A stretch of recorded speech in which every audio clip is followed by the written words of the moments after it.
अस्सलाम वालेकुम नाज़रीन, इमरान याकूब खान साहब और फैसल चौधरी साहब के साथ मैं हूं Samina Pasha. Programme view point में आपको खुशामदीद कहती हूं।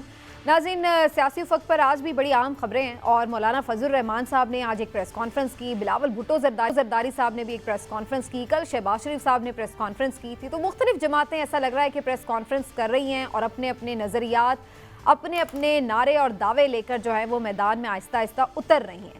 मौलाना फजल रहमान साहब लेकिन हैरत अंगेज़ तौर पर कोई इलेक्शन का मुतालबा करते नज़र नहीं आ रहे, बल्कि वो कुछ ऐसी तौजीहात देते हुए नज़र आ रहे हैं कि जैसे वो अभी इलेक्शन नहीं चाहते। कभी वो कहते हैं कि सर्दी है जनवरी में, कभी वो कह रहे हैं मईशत का हाल ऐसा नहीं है। तो एक्चुअल पोजीशन है क्या JUIF की, इस पर भी बात करेंगे। आज इमरान खान साहब के भी हवाले से उन्होंने कदरे सॉफ्ट किस्म का बयान दिया है, तो उसके ऊपर भी बात करेंगे, इसका क्या मकसद है। मियाँ साहब की वापसी अब किस मरहले पर है।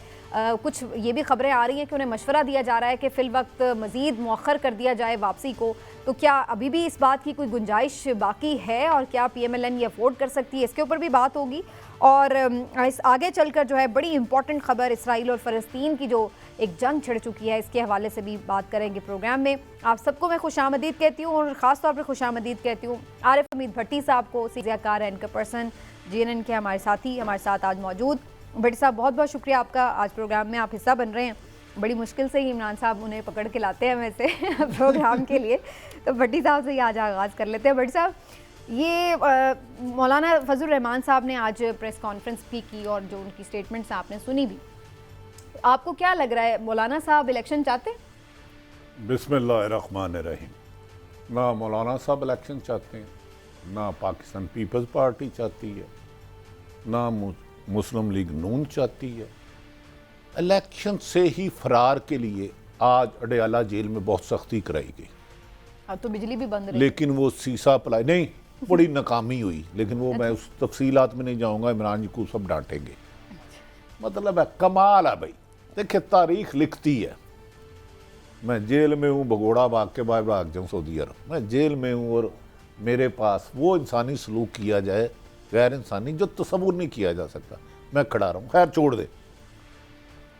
आपने फरमाया आज बहुत सारी खबरें हैं, माफ़ी चाहता हूँ अधूरी खबरें हैं। खबरें होता है कि लेवल प्लेइंग फील्डिंग, सिर्फ नून लीग की दिन में कोई 25 प्रेस कॉन्फ्रेंस है, 28 media talk, 500 show. Peoples Party की थोड़ा सा आधा कर लें। PTI तो है ही नहीं जो सबसे बड़ी जमात है, तो लिहाजा इसे अधूरी कहें, मीडिया बाइस्ड कहें या बाइस्ड करवा दिया गया। तो छोड़ दे बात। आप अभी 10 बजे के सारे टीवी देखे ना, किस किस पे PTI की लीडरशिप बैठी है। तो ये इलेक्शन नहीं, सिलेक्शन की तैयारी है। मुस्लिम लीग नून वाहिद जमात है जो इतना तजर्बाकार है कि उन्होंने हर माशाल्लाह कम से कम 10-12 ना किया और 15-20 कोई गालबान चीफ जस्टिस साहबान को किया होगा, और चीफ सेक्रेटरी IG तो पता नहीं उन्होंने कितने भुगता दिए। लेकिन फिर चौथी दफ़ा मुसल्लत हो रहे हैं, खुशहाली ला रहे हैं। भाई लेकर क्यों गए थे साथ? इसमें तो आपके नवाज शरीफ साहब की वापसी और जो खुशहाली वो साथ आ रही है, लेकिन आपने जो बातें कर दी हैं 2-3 बड़ी इंपॉर्टेंट सी, उस पर मैं ज़रा चौधरी साहब और इमरान साहब का भी ले लूँ वर्जन। नहीं, सिर्फ आखिरी बात मैं माफ़ी चाहता हूँ इमरान साहब, चौधरी साहब ज़रा माफ़ कर दीजिएगा, कहीं इस्तिग़ासा ही ना ठोक दीजिएगा। मुझे बिलावल भुट्टो साहब की बात खुशी है, उन्होंने कहा मैं मुतमिन नहीं हूँ मुस्लिम लीग नून से, सारी मुझे शिकायत वसूल हो रही हैं, वो अपनी पूरी लीडरशिप के लिए मुतरक नहीं है। तो शहबाज शरीफ साहब को सोचना चाहिए कि अगर मुस्लिम लीग नून की शिकायतें बिलावल भुट्टो को जा रही हैं और लाहौर में उनके ख्याल में पब्लिक इतनी नहीं आई, तो फिर वाकई लम्हा फिक्री है। अपनी पसंद के एम्पायर, अपनी पसंद की ग्राउंड, अपनी पसंद का मुखालफ टीम और उसके भी दोनों हाथ बांधे हुए, हवाएं और मौसम भी पसंद है। ओ यार, सब कुछ है। एक नाले अन्ना नाले दो ये और लेकिन फिर भी बात नहीं बन रही। लेकिन चौधरी साहब, आपको लग रहा है कि पीपल्स पार्टी भी इलेक्शन नहीं चाहती, जबकि बिलावल ने तो आज फिर डिमांड की है कि जल्द इलेक्शन की डेट अनाउंस की जाए। फिर मौलाना साहब जो हैं उनकी क्या पॉलिसी है जमात की, वो क्यों अवॉइड करते नजर आ रहे हैं इलेक्शन से?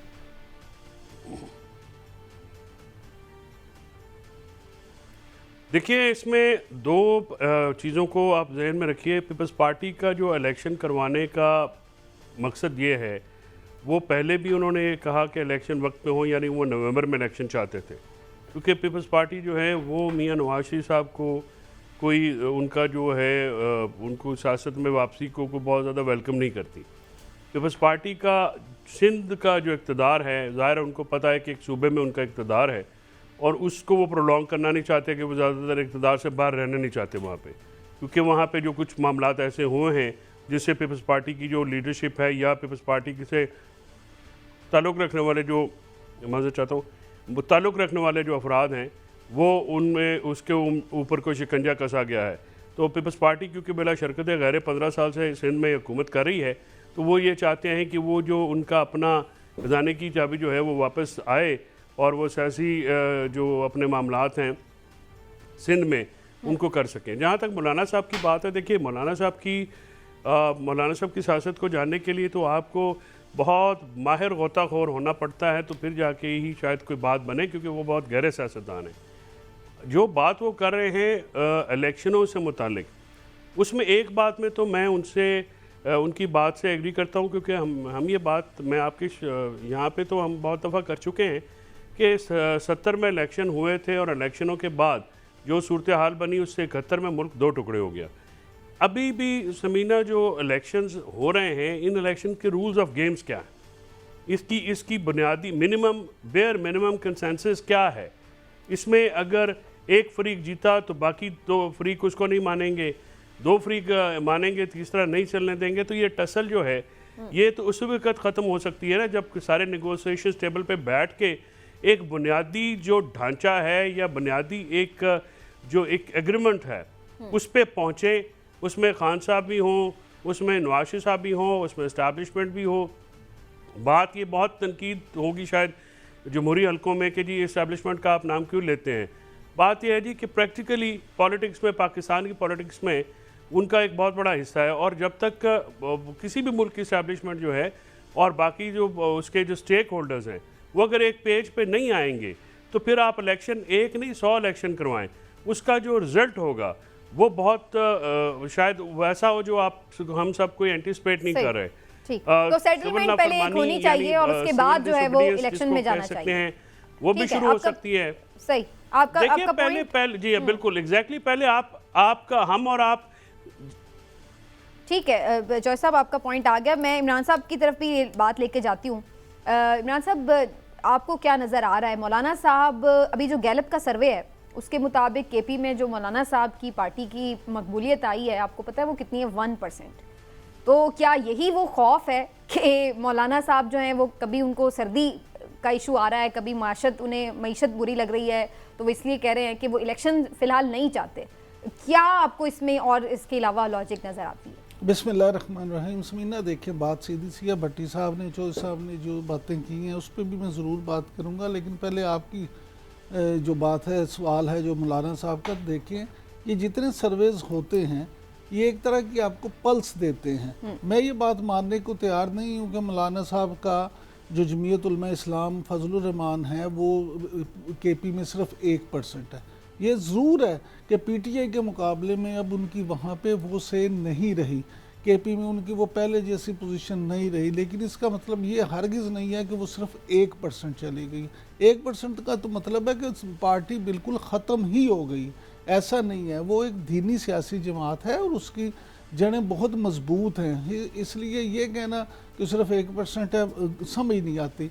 दूसरी बात ये है कि मौलाना साहब बड़े ज़ीरक सियासतदान हैं और वो चीज़ों को बड़ा किसी और तरह से देखते हैं। आज देखिए तमाम चीज़ों के बावजूद, उनके एतराज़ात के बावजूद, अगरचे खान साहब माजी में उनके बारे में क्या कुछ नहीं कहते रहे, मौलाना डीजल से लेके क्या इल्ज़ाम उन्होंने उन पर नहीं लगाया, लेकिन आज उन्होंने एक आला ज़रफ़ी का मुजाहरा किया। आज उन्होंने अपने मुखालिफ, तो मौलाना साहब ने भी क्या कुछ नहीं कहा, यहूदी एजेंट और ना जाने क्या कुछ।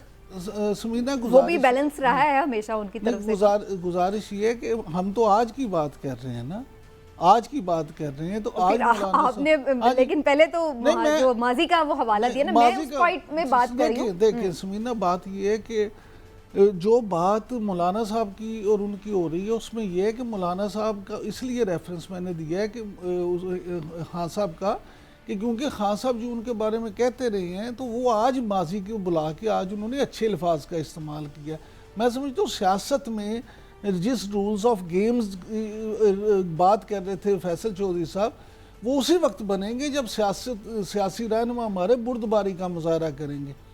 अगर ये इसी तरह एक दूसरे के सिर्फ खिलाफ ही रहेंगे, एक दूसरे की टांग खींचने में रहेंगे, तो फिर कभी भी रूल्स ऑफ गेम बन नहीं सकते किसी नहीं, तरह लेकिन भट्टी साहब, ये मौलाना साहब को आज पता चला है कि हाथ बंधे हुए हैं और सियासी मुखालिफ जो वो कैद में, लिहाजा बात नहीं करनी? ये तो पिछले 1.5 साल से हम देख रहे हैं कि हाथ बंधे हुए हैं, तो फिर क्यों बोलते रहे मौलाना साहब पहले? ये आला ज़र्फ़ी पहले क्यों नहीं आई? कहते हैं जो आला ज़र्फ होते हैं हमेशा झुककर मिलते हैं, सरा ही सरनुगू होती है पैमाना भर जाने के बाद। मौलाना साहब को नहीं पता कि उनकी वजह से वो अंदर हैं? क्या उन्हें पीडीएम में होते हुए इमरान खान पर केस नहीं हुए? ये क्या अचानक मुकदमत हुए हैं? क्या ये बरसाती कीड़ा कोई निकल आया है? भाई 17 माह की मेहनत के बाद आप साइफर करो और ये जो भी या तोशा खाना या और जो बनाया है। अब मौलाना साहब इलेक्शन क्यों नहीं चाहते? समदी उनके यहाँ करीबी जीद गवर्नर है, सिंध KPK में इस वक्त पूरी गिरफ्त उनकी है। एक PTI का कड़क में मैं आपको डिटेल बता दूं तो आप कानों को हाथ लगाएंगी कि PTI के जलसे में क्या हुआ, मर्दान में क्या हुआ, पिशावर में क्या हुआ। 86 मुकदमे दर्ज हो गए और बंदों के ऊपर, जो कल वहां पे स्वात में हाँ, कन्वेंशन किया। पंजाब बाजी ले गया कि ये खवातीनों को भी उठा लेते हैं, उनकी भी तजलील कर लेते हैं, माओ बहनों बेटियों के लिए कर देते हैं। नून लीग अमलन हुकूमत में ये मौजूदा तसलसल है PDM का, उनकी मुट्ठी में है चारों सूबे और वफाक। मौलाना साहब की मुट्ठी में है KPK और वफाक। इलेक्शन उनकी शिकस्त है। मैं ये नहीं कह रहा मैं दे रहा हूं, जितने भी सर्वे आए A to Z cross the board, मैं कहता हूं नून लीग करा ले खुद सर्वे, कोई इंटरनेशनल मीडिया ले है। अब इन्हें पता है इलेक्शन होते हैं तो तरीके इंसाफ को बादियुल नजर में जो आज तक हालात है, मुझे कल का नहीं पता कि तरीके इंसाफ 70 से 80% सीटें ले जाएंगी। पहली शर्त इन्होंने ये रखी, मौलाना साहब ने भी नहायत काबिल एहतराम है, बहुत ज़्यादा काबिल एहतराम है, और नून लीग ने, कि पहले इमरान खान को, मरियम साहब ने इसका इजहार किया, पहले उन्हें गिरफ्तार करो, नाहल करो, सियासत से निकालो, फिर इलेक्शन कराओ। मुझे बताएं ना, क्या ये शराइत पूरी नहीं हो रही?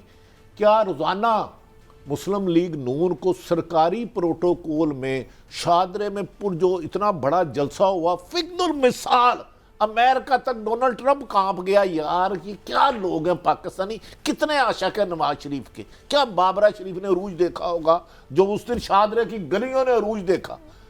फैसल चोई साहब की आंख लपक गई है कि इतना मजमा। फिर शहबाज शरीफ साहब ने अपने ही हल्के में, जो एक वजीर आजम रहे, कोई 15 दफा वजीर आला रहे, जिनका एक पार्टी के कायद है, मुस्लिम लीग नून एक बड़ी जमात है, इसमें कोई शुबा नहीं, उन्हें जलसे करने चाहिए थे KPK, बलोचिस्तान, कराची, लाहौर, पिशावर, मुल्तान, वो एक हल्के में 5 जगह जलसिए करने पहुंच गए। वो भी तो उनका कितने हालात टाइट होंगे। खंडरात बता रहे हैं हमारे ताली शान थी।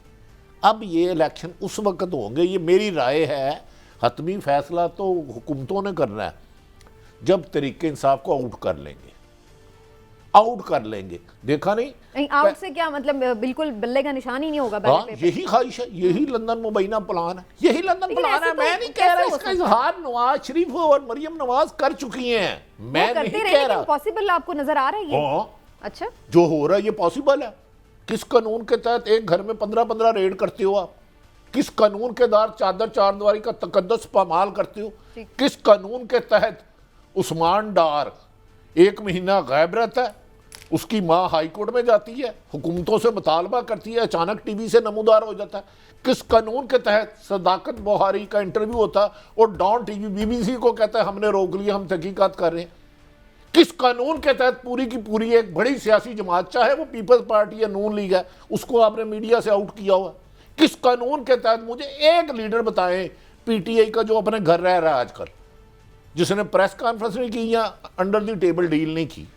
वो इलेक्शन क्या सिलेक्शन करानी है, करा लेंगे, बेशक 23 में कराएं, 24 में कराएं या 25 में। लेकिन चौधरी साहब, ऐसा कोई इलेक्शन जिसमें आप एक मेजॉरिटी पार्टी, जो कि हर सर्वे से साबित हो रही है कि मेजॉरिटी पार्टी है, उसको आउट करके अगर करते हैं तो वो एक्सेप्टेबल होगा? और पाकिस्तान में तो आप अगर डंडे से एक्सेप्ट करवा भी लें, लेकिन बाहर भी एक दुनिया है, IMF के साथ मुआहदे भी हैं, एग्रीमेंट्स भी हैं, गारंटीज भी हैं, तो क्या बाहर इसको इस तरह के कोई इलेक्शन काबिल कबूल हो सकता है? चौधरी साहब, देखिए बाहर का इलेक्शन जो है वो तो उनका मसला नहीं है। अगर इंटरनेशनल वर्ल्ड का अगर आप ये कह रही हैं कि वो शायद कोई इस्लामाबाद जो है उनकी नज़र में बहुत ज़्यादा इस वक्त इम्पोर्टेंस का या अहमियत का हामिल है, तो मुझे नहीं लगता कि आजकल के जो मारूजी हालात इंटरनेशनल पॉलिटिक्स के चल रहे हैं उसमें यहाँ पे कोई मामला होगा, क्योंकि अमेरिका में भी अगले साल 1.5 इलेक्शन चलना है, तो वाशिंगटन में तो इस्लामाबाद की तरफ जो है नज़र फिरने में अभी टाइम लगेगा। जहाँ तक आपकी बात यह है कि आज बिलावल भुट्टो जरदारी ने भी ये कहा है कि किसी भी पार्टी को माइनस करके आप इलेक्शन तो नहीं कर सकते, और अगर इस किस्म के इलेक्शन हुए तो फिर इन इलेक्शनों का फ़ायदा नहीं होगा, इसका बहुत नुकसान होगा। पाकिस्तान मौलाना ने भी कमोबेश यही बात की है ना, गैर यकीनी की सूरत हाल प्रवेल कर रही है। मौलाना साहब ने भी ये किया है। देखिए मकासद सबके अपने अपने हैं। मौलाना साहब ये चाहते हैं कि क्योंकि उनकी अनपॉपुलैरिटी जो है वो बहुत ऑब्वियस है, और वो कोशिश कर रहे हैं कि ज़ाहिर जो भट्टी साहब ने कहा कि तहरीक इंसाफ को जो है वो कट टू साइज़ करने के बाद ही ये सारे लोग जो हैं ये आप करें। हो सकता है मियां नवाज शरीफ आके भी ये बात करें, वो आके ये कहें कि अब इलेक्शन कराना मुमकिन नहीं है, इलेक्शन में ये करें वो करें, क्योंकि वो जिस टाइम फ्रेम को वो जहन में रख के आ रहे हैं, मुझे नहीं लगता कि उस वक्त तक जो है वो पाकिस्तान तहरीक इंसाफ को कट टू साइज़ किया जा सकता है। और अगर इलेक्शन जो हैं वो साफ शफाफ ना हुए तो उसकी अंदरूने मुल्क जो है वो तो कबूलियत बिल्कुल नहीं होगी, तो इसके नतीजे में ज़हूर पजीर होने वाली जो हुकूमत है वो कितना दिन निकाल सकेगी, ये भी एक बड़ा सवालिया निशान होगा। और किसी भी पार्टी को समीना आप माइनस करेंगे तो फिर 2018 के इलेक्शनों में आप देखिए कि नवाज लीग के ऊपर कोई किसी किस्म का मामला नहीं था। अगर कोई किन सीटों पे जो उनकी बात की जाती है तो लोग जो है जलसे कर रहे थे, कैंपेन भरपूर चलाई थी नवाज लीग ने। लेकिन इस बार जो है वो तो सूरत हाल इसलिए मुख्तलिफ है कि वहाँ पे एक पार्टी को तो कैंपेन ही नहीं चलाई देने जा रही। उनका तो कारकुनान जो हैं वो जलसे करते हैं तो उस पर भी पर्चे हो रहे हैं। लीडर्स तो खैर है ही नहीं, उनके सारे रिपोर्ट हैं, और ये जो जिनकी कोई प्रेस कॉन्फ्रेंस या कोई डील हुई हुई है महासभा उनके तो लोग नहीं हैं। तो इस तरह से जो मामला होगा उसको कौन मानेगा? क्या इसको तस्लीम किया जाएगा? ज़ाहिर है नहीं किया जाएगा। 70 में इलेक्शन कराया, 71 में क्या मामला आया? तो जब भी रिगिंग होगी और जिस तरह के हालात बने हुए हैं, छोटी मोटी रिगिंग से भी काम नहीं चलेगा, तो अब वो कैसे करेंगे? फिर उसके बाद इमरान साहब आपको लग रहा है कि जो 2018 के इलेक्शन में पीएमएलएन कंप्लेन करती है कि जी हमारे साथ ये किया गया, हमें दीवार से लगाया गया, हमें लेवल प्लेइंग फील्ड नहीं मिली, वो वाले हालात और आज के हालात को कंपेयर किया जा सकता है कि पीटीआई के साथ भी उसी लेवल का मामला हो रहा है, या आपको लग रहा है कि ज्यादती हो रही है? समीना देखें, मैं ज़ाती तौर पे ये समझता हूँ कि ज़्यादती होती है, वो थोड़ी हो या ज़्यादा हो। आप किसी को 10 सीटों से महरूम कर दें या 100 सीटों से महरूम कर दें, एक भी बंदे के साथ ज़्यादती तो ज़्यादती है। ये जो जमहूरियत की असल रूह है वो तो यही है कि आप सबको मसावी मौका दें। अलमिया ये है हमारे यहाँ, जिसको शायद हम समझ नहीं पा रहे कि हमारी सियासी जमातें जो हैं वो शख्सियत परस्ती की बिना पे कायम हैं, और शख्सियत परस्ती इतनी ज़्यादा है कि सियासत को ड्राइव ही वो करती है। नहीं, लेकिन ये उनका शिकवा जायज़ है आपके ख्याल से? मेरी गुजारिश तो अब सुन लेना। जी जी, गुजारिश ये, हाँ जी, गुजारिश ये है कि अगर आप नवाज लीग की बात करें, मुस्लिम लीग नून की, तो वो मियां नवाज शरीफ की शख्सियत है। पीटीआई की बात करें तो इमरान खान साहब की शख्सियत है। पीपल्स पार्टी की बात करें तो जरदारी साहब और बिलावल भुट्टो जरदारी की शख्सियत है। मौलाना फजलुर रहमान की जमीयत उलमा इस्लाम की बात करें तो मौलाना फजलुर रहमान की शख्सियत है। जब ये शख्सियत परस्ती होगी तो फिर उसमें मामला इसी तरह से होंगे। पीटीआई की आप जो बात कर रही हैं कि जी वो उनके एतराज़ात हैं, या जिस तरह से ये भट्टी साहब भी अभी फरमा रहे थे कि उनको बिल्कुल दीवार के साथ लगाया जा रहा है, तो गुजारिश ये है कि अगर आज वो शख्सियत परस्ती ना होती, जिस तरह से पूरी दुनिया में जमातें काम करती हैं, तो शायद इस तरह से जमात आज वो पूरी उसी तरह से दीवार से भी ना लगी होती।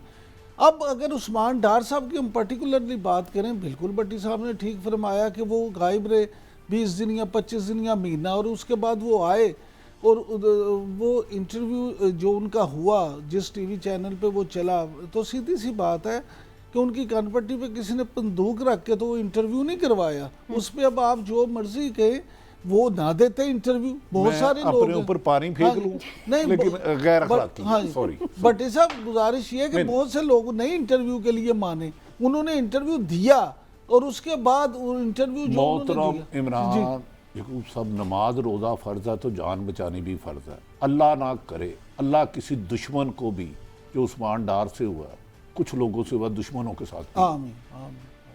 अगर आप उसको उस्मान डार को गन पॉइंट है ना, आप उसको कहते कायदे आज़म का मर्डर आपने किया, उसने ये भी कह देना था। मुझे कोई बंदा ताकतवर दे दे 2 दिन के लिए, अगर वो कायदे आज़म दूसरी जगह अजीम ना माने तो मुझे पकड़ लेना। ये बात आपकी ठीक है, तो फिर ठीक है, तो फिर आर्गूमेंट कैसे? नहीं गुजारिश आर्गूमेंट ये नहीं है, मेरा आर्गूमेंट ये है कि सियासी अच्छा, जमातों डू यू थिंक इमरान, चलो उस्मान डार पे आ जाते हैं, हमारे लिए तो मैं कहता हूँ नून लीग को भी दे, उनको ने अपनी खुशी से दिया इंटरव्यू। चलो ये फैसला आज इमरान यकूब जस्टिस नहीं, और इमरान यकूब ने नहीं, करना। इमरान साहब ने तो कहा है कि वो उन्होंने ना देते इंटरव्यू। नहीं, मैंने कहा ना अपनी खुशी से मर्जी से किया, मैंने बड़ा सादा सवाल किया। देखिए भट्टी साहब, ये तो उस्मान डार साहब भी बता सकते हैं ना कि उन्होंने अपनी मर्जी तो से नवाज दिया। शहबाज शरीफ साहब वाली गुफ्तगू है, उन्होंने कहा भाई आप भाग के गया, साफी ने सवाल किया, उन्होंने कहा नहीं मैं जहाज से गया था। वो बंदा पूछे पैदल किड़ा गया लंदन? चोई साहब कभी पैदल गए हो लंदन? चोई साहब तो सब नहीं, गुजरा मैं तो नहीं डिले गया। से जाते हैं। अच्छा मियां साहब, तो मैंने सवाल नहीं समझ आई। कहते ने दसो मैं डील करके गया, कहते ने नस के गया। वो बंदा पूछे नस के गए सो तुसी रनवे तो मॉडल तो नसे सो। वो कल खासी पैदल उन्होंने दुनिया जवाब में ऐसे ही कोई दिए हैं।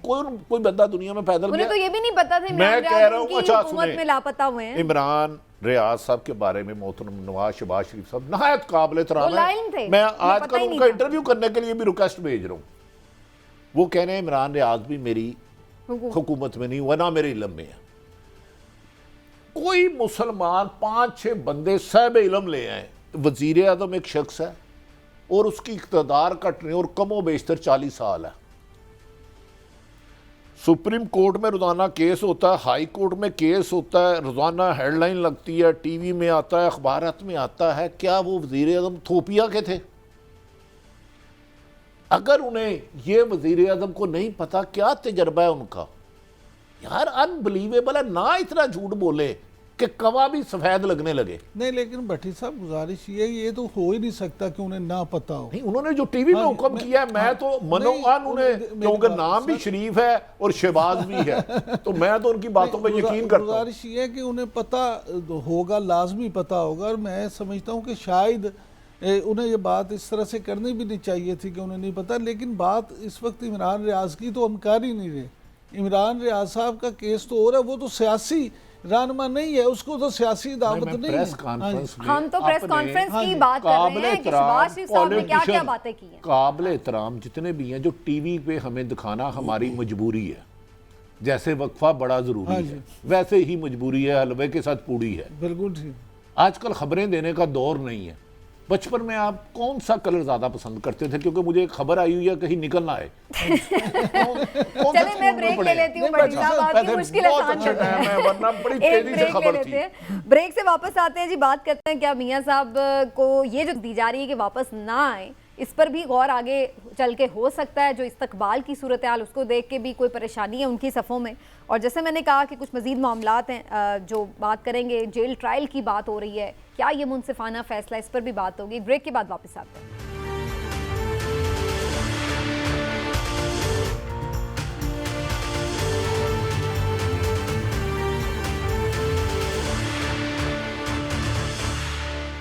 जी वेलकम बैक नाज़रीन। और बात हो रही है मियां साहब की वापसी के हवाले से। जैसे मैंने कहा कि उन्हें ये मशवरा दिया जा रहा है कि वो ना अभी वापस आएँ, हालात साजगार नहीं है।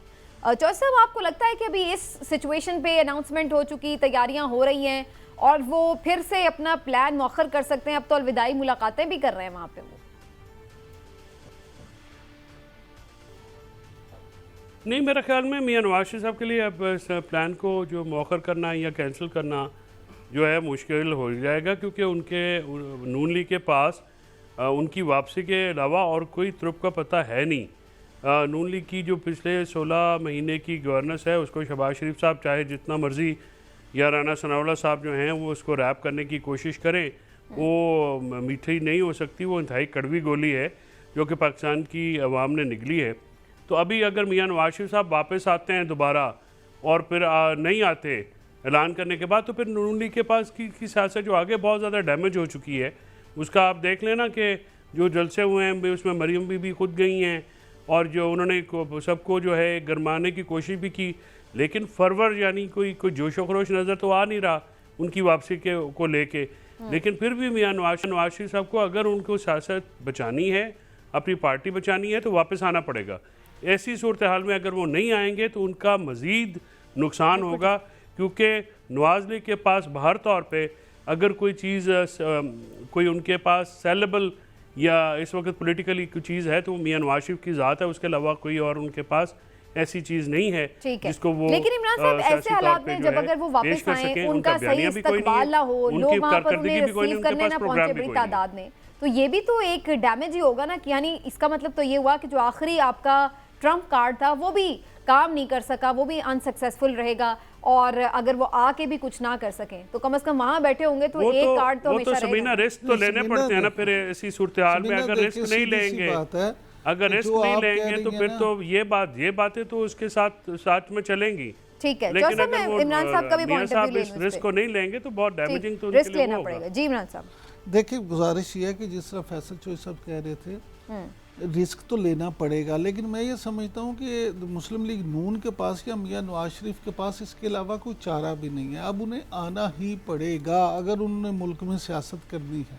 दूसरी बात ये कि इमरान साहब आप हमेशा कहते थे इलेक्शन अनाउंस होंगे तो फिर मियां साहब आएंगे, इलेक्शन तो अभी तक अनाउंस नहीं हुआ। मैं आपसे अर्ज यही कह रहा हूँ कि इस वक्त मुस्लिम लीग नून जो है वो ये चाहती है कि मियां नवाज शरीफ आ जाएं। उसकी बुनियादी वजह ये है कि आज एक मीटिंग हुई है यहाँ पे जो मुस्लिम लीग नून का ऑफिस है 180H मॉडल टाउन में, और आज उस मीटिंग में इनकी सारी क़यादत थी, मियां शहबाज शरीफ ने वो मीटिंग चेयर की है और उसमें ये जो चीज़ें डिसाइड की गई हैं, उसमें जो बातें हुई हैं उनके मुताबिक हमारे वाकफान हाल का ये कहना है कि उस मीटिंग में भी ये फ़ैसला किया गया है कि मियां नवाज शरीफ के जो इस्तकबाल को हर मुमकिन तरीके से कामयाब बनाया जाए। अब वो अपने तौर पे मुस्लिम लीग नून जो है वो कोशिश इस बात की भरपूर करेगी और पूरे पाकिस्तान से लोग इकट्ठा करने की कोशिश करेंगे।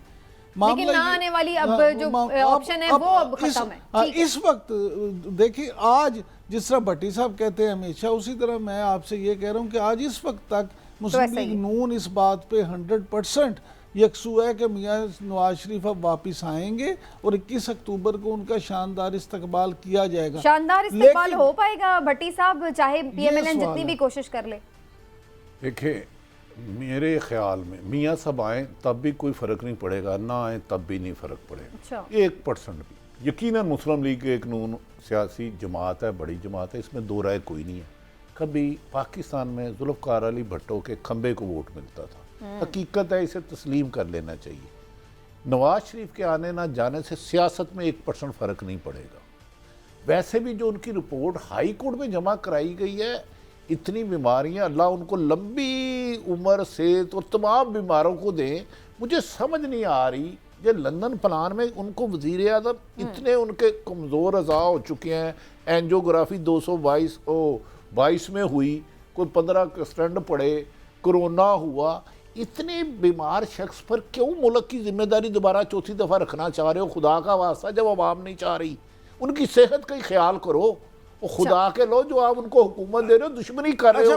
उनकी मेडिकल रिपोर्ट देख के ना, मेरा नवाज शरीफ साहब के डॉक्टर को जाके सलूट करूं कि तूने भाई 2022 में 21 में लिख दिया कि पाकिस्तान नहीं जाना, लेकिन ये लिखना भूल गया कि सऊदी अरब वो पैदल नहीं गए, स्पेन वो पैदल नहीं गए, वो जहाज में गए। अभी भी ये सुनने में आ रहा है कि 4 दौरे करके जो मुल्क की हुकूमत देख के फैसला करता है इसको बीमारी का और कौन सी फिजा इसके लिए बेहतर है। अच्छा, मैं इस डॉक्टर से मिलना चाहता हूँ, अंग्रेजी में बोलना पड़ेगा। अच्छा, लेकिन नहीं भट्टी साहब, आप उससे उर्दू में भी बात कर सकते हैं, कोई मसला नहीं। उनके मौलिक लिखा था उर्दू और नहीं हो रहा, ट्रांसलेशन की थी। अच्छा, मुझे आप ये बताएं भट्टी साहब, एक सवाल है बड़ा, आपके दोस्त जो हैं, सुने आपके दोस्त तो अभी भी मियां नवाज शरीफ को वज़ीर आज़म के तौर पे कबूल नहीं कर रहे? नहीं, देखें, गुजारिश ये है, इस वक्त हुकूमत उनकी, बज़ाहिर हर चीज़ उनकी।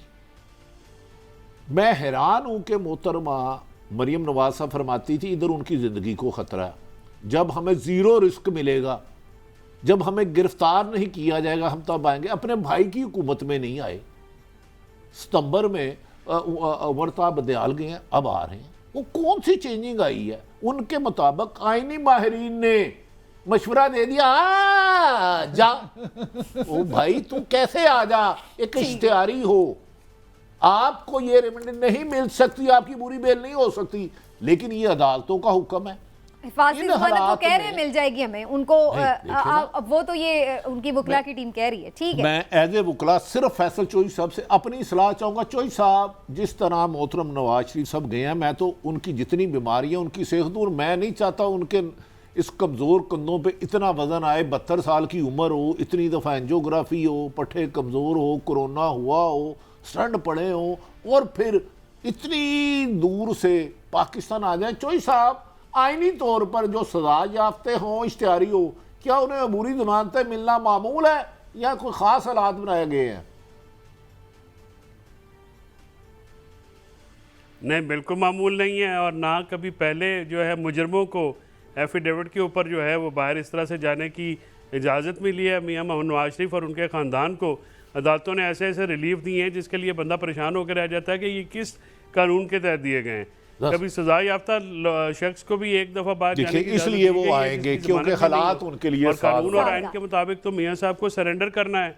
ठीक है, अच्छा चौधरी साहब, मुझे भी एक कानूनी नुक्ते पर आपकी राय चाहिए। चौधरी साहब, एक और बड़ा अहम फैसला किया है निगरान हुकूमत पंजाब ने कि 9 मई की हंगामा आराई में जो मुलविस मुल्ज़मान है उनका जेल ट्रायल किया जाएगा।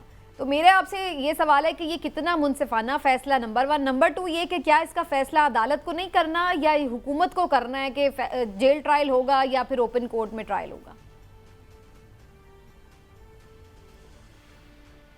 देखिए, वो आर्टिकल 10A है पाकिस्तान के आइन के मुताबिक, जिसमें फेयर ट्रायल हर मुल्ज़म का हक है, यानी जिस पे इल्ज़ाम लगा हो उसका हक है कि फ़ेयर ट्रायल किया जाए। और मेरे ख्याल में ओपन कोर्ट ट्रायल जो है वो फेयर ट्रायल की बुनियाद है।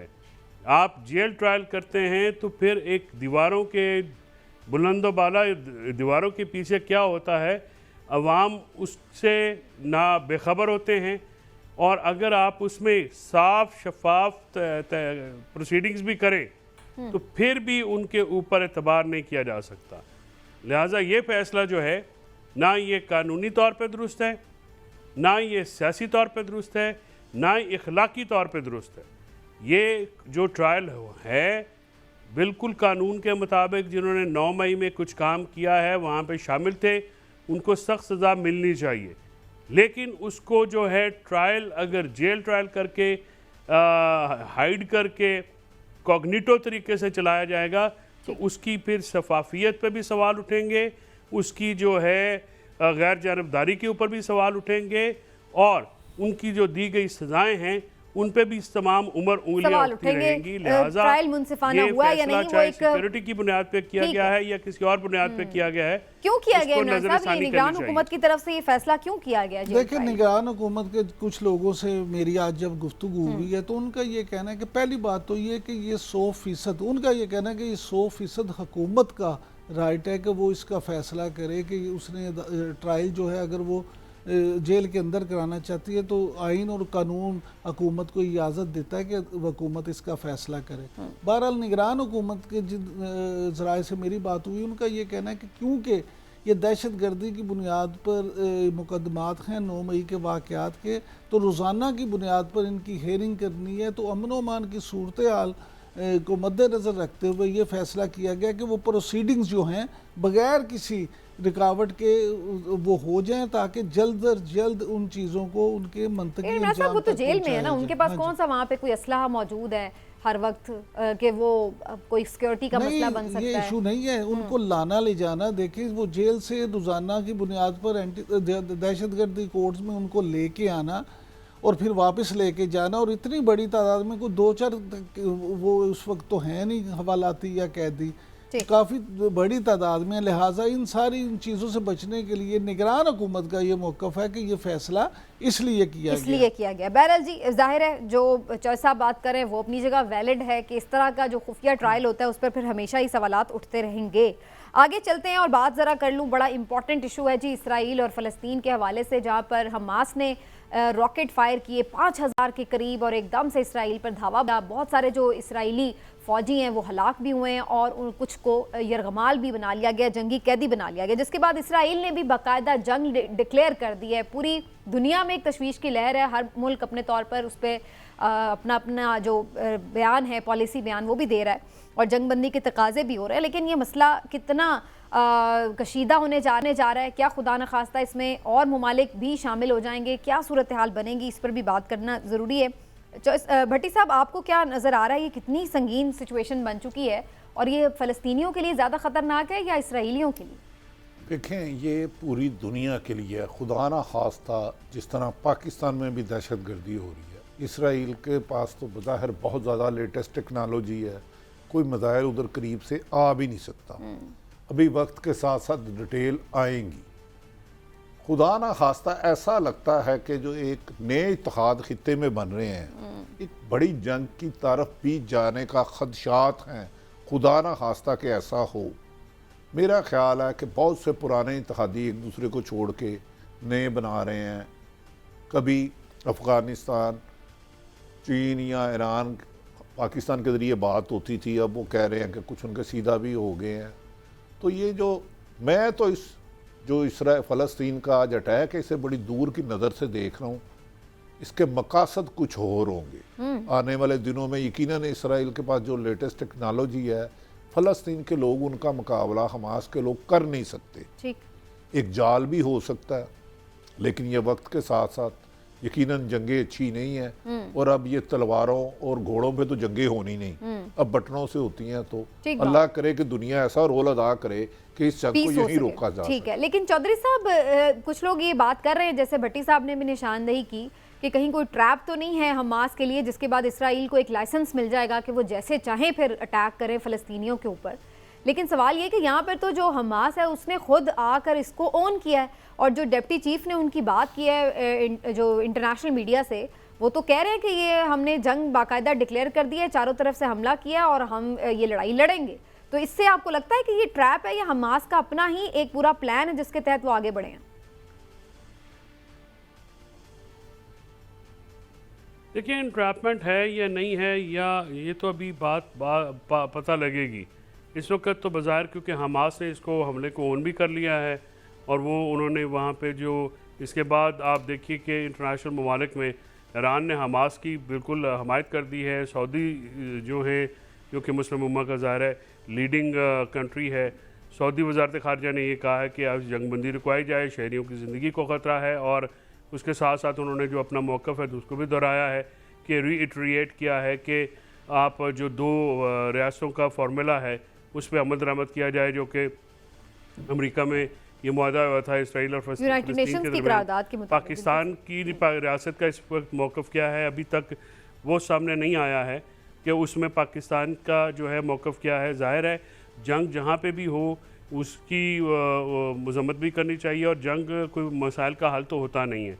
लेकिन जिस तरह से इसराइल जो है एक अपार्थाइड स्टेट बनाना चाह रहा है फ़लस्तीन में, जिस तरह से नस्ल कुशी करना चाह रहे हैं फ़लस्तीनियों की, और उसको हमायत हासिल है मोदी जैसे जो है इस्लाम दुश्मन और मुसलमान दुश्मन शख्स की, उस पर भी मुस्लिम दुनिया में और मुसलमानों में गम व गुस्सा पाया जाता है। जिस तरह से एक्सपेंड किया गया है सेटलमेंट्स को फ़लस्तीन के अंदर, वो भी आप देखिए कि आप मतलब एक इस तरह से सांस जैसे बंद कर दिया जाता है, उनके ऊपर जीना दो भर कर दिया गया है। जो है इसराइल की मनमानियाँ जो हैं वो पूरी दुनिया में इस तरह से हैं कि उसके ऊपर कोई रोकथाम नहीं है, और दुनिया की तमाम जो सुपर पावर्स हैं वो अपनी मजबूरियों के तहत, सियासी अस्करी जो भी मजबूरियाँ हैं उसके तहत जो हैं उनका साथ देने में मजबूर हैं। लेकिन जो फ़लस्तीनियों के साथ जुल्म हो रहा है उसके लिए भी तो आवाज़ उठाए। लेकिन इमरान साहब, इससे पहले हम देखते थे कि जो अरब ममालिक हैं उनका एक स्टांस था और फ़लस्तीनियों के हक़ में वो बात करते थे। अब ऐसा लग रहा है कि आहिस्ता आहिस्ता एक एक करके तमाम अरब ममालिक भी उस स्टांस से कहीं पीछे हो गए हैं, और ख़ुद इसराइल के साथ बहुत सारे अरब ममालिक के ताल्लुकात भी उस्तवार हो गए। तो आपको लगता है कि इस सिचुएशन में अब जहाँ इतनी बड़ी एक बाकायदा जंग छिड़ चुकी है, कौन आवाज़ उठाएगा, अरब ममालिक किसका साथ देंगे? समीना, आज ये जिस जंग का आगाज़ हुआ है इसकी बुनियादी वजह ये है जो आपने अब बयान की है कि अरब ममालिक, मिडल ईस्ट ख़ास तौर पे बहुत से ममालिक हैं जो इसराइल के साथ ना सिर्फ ताल्लुकात कायम कर चुके हैं बल्कि अपने ताल्लुकात को मज़ीद बेहतर कर रहे हैं। इवन सऊदी अरब भी उनमें शामिल है जो अब इसराइल के साथ मामलात को बेहतर कर रहा है। UAE ने जो मुआहदे किए हैं वो आपके सामने हैं। ये सारी चीज़ें देख के तो जो फ़लस्तीनी हैं या जो हमास है उसको मज़ीद इस बात का यकीन हो गया कि उन्होंने अपनी जंग खुद ही लड़ना है। मैं नहीं ज़ाती तौर पे ये समझता कि इसमें कोई और वजह हो, वो उन्होंने ये फ़ैसला कर दिया है कि देखिए इससे ज़्यादा हमारे साथ क्या हो सकता है। नस्ल कुशी उनकी की जा रही है, रोज़ जानें उनकी जा रही हैं, कुर्बानियाँ वो दे रहे हैं, तो ये उनकी तरफ से बाकायदा जो सोची समझे उसके साथ ये जंग शुरू की गई और डिक्लेयर किया गया कि वो अब अपना बदला, उन्हें पता है कि जब हमने अपनी लड़ाई को खुद ही लड़ना है तो फिर हम क्यों चुप करके बैठे रहेंगे, दूसरों की तरफ देखें। पाकिस्तान भी अगर उनकी हमायत करेगा, दूसरे ममालिक भी करेंगे तो क्या करेंगे, सिर्फ हमदर्दी के चार बोल देंगे, वहाँ पे जाके किसी ने लड़ाई तो नहीं लड़ दी। और दूसरी बात यह कि अब जो मामलात हैं, देखें सऊदी अरब के ख़ास तौर पे अमेरिका के साथ जो मामलात हैं वो आपके सामने हैं।